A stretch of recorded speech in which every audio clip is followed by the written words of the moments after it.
Baginda Rasulullah SAW menyampaikan, sesungguhnya Allah menyukai seseorang yang berlaku adil dalam memimpin.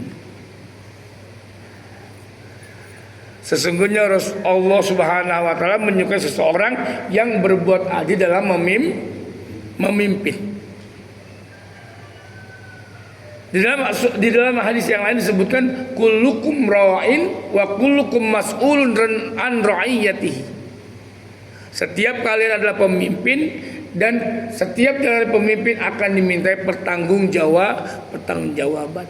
Pertanggungjawaban adalah manifestasi atau pembuktian pertanggungjawaban daripada keadilan yang dia pernah berbuat. Nah ini. Untuk diri sendiri adil apa tidak, untuk keluarga adil apa tidak, untuk karib kerabat adil atau tidak. Karena kita juga memimpin diri kita sendiri, Pak. Sampai tadi saya katakan, saya balik lagi, sampai untuk urusan kelamin pun juga harus adil. Apa bukti untuk kelamin untuk berbuat adil? Yaitu menikah.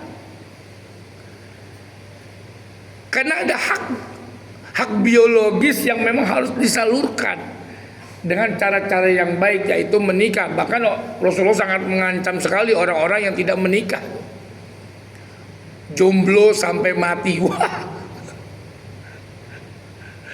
apa Pak Yudo? Jomblo ada ikrar, jomblo sampai mati. Wah, tidak. Nah, jadi orang-orang yang telah memimpin, orang-orang yang diangkat menjadi pemimpin atau menjadi pimpinan, itu bukan hal-hal yang remeh, tapi dia punya kewajiban, dan kewajiban berat sekali, yaitu meletakkan keadilan bagi yang dipimpin. Saudara-saudaraku yang dirahmati Allah, disitulah Rasulullah SAW mencintai. Allah sudah mencintai, pasti Rasulullah juga mencintai keadilan. Bahkan kan ada Umar bin Abdul Aziz tuh Pak. Umar bin Abdul Aziz ceritanya adalah dia ingin bangun masjid. Umar bin Abdul Aziz seorang khalifah di Bani Abbasiyah kalau nggak salah, atau Muawiyah ya. Jadi dia pengen bangun masjid dalam sebuah wilayah. Di situ ada rumah orang Yahudi. Sepetak rumah orang Yahudi. Digusur aja sama dia, Pak. Gusur. Wah. Ini orang Yahudi, Pak. Setelah digusur, diratain dengan tanah, bangun masjid, Pak. Orang Yahudi ini menangis. Laporlah ke Umar bin Khattab, Pak. Lapor kepada Umar bin Khattab. Umar bin Khattab ini presidennya. Umar bin Abdul Aziz ini adalah gubernurnya. Lapor kepada khalifah, ya khalifah, saya tinggal bersama di wilayah Umar bin Abdul Aziz. Lalu kenapa? Umar bin Abdul Aziz pengen bangun masjid, tetapi di perkarangan masjid itu, tidak jauh dari masjid itu, ada rumah saya. Saya tempat tinggal di situ. Terus digusur, coba. Rumah saya digusur tanpa seizin, tanpa ada ganti rugi yang pas dan seterusnya.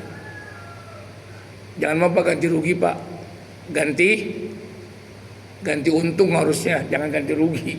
Kalau ganti rugi jangan, harus ganti untung. Oh, kata Umar bin Khattab, baik kalau begitu, ambilkan tulang unta. Carikan tulang unta.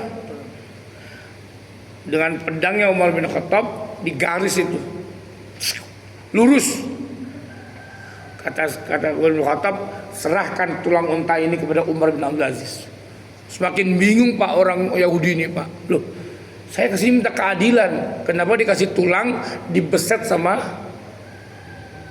pedang, lurus lempeng. Habis itu pergilah sesuai dengan perintahnya khalifah untuk gubernur. Wahai Umar bin Abdul Aziz, sampai di istana. Aku dapat salam dari Umar bin Khattab. Ya, terus apa?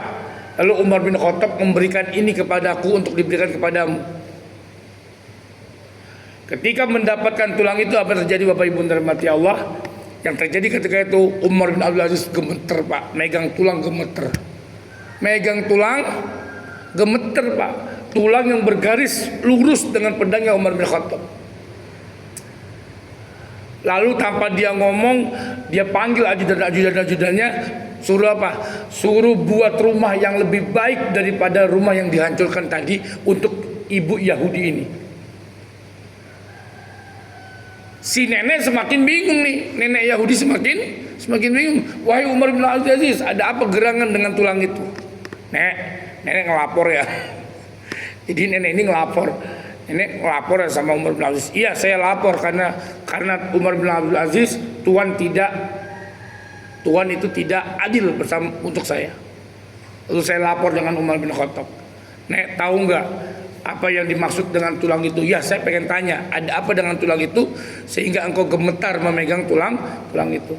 Umar bin Abdul Aziz mengatakan, dikatakan oleh seakan-akan di tulang itu berkata, Umar bin Abdul Aziz, jangan engkau tidak berbuat adil, jangan engkau zolim. Kalau engkau zolim akan kuluruskan dengan pedangku ini.